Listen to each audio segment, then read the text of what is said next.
God help this country and bring Kyagulanyi into power, Museveni will look like a little baby dictator. You are actually acknowledging that the guy is a dictator. Of course. Yeah. I say President Museveni should retire. I want you to know that if Uganda has any coward, that is President Museveni.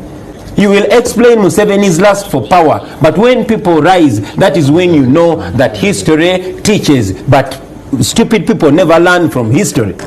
I want to teach you the ABC of values. I may be angry and frustrated with Museveni. Did you say values? Yes, exactly. I come here to support values.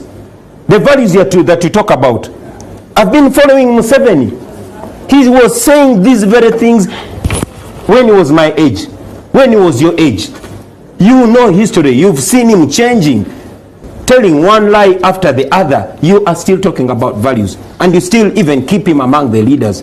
So, one, Mr. Mwenda, I want you to know that Uganda is bigger than what you know.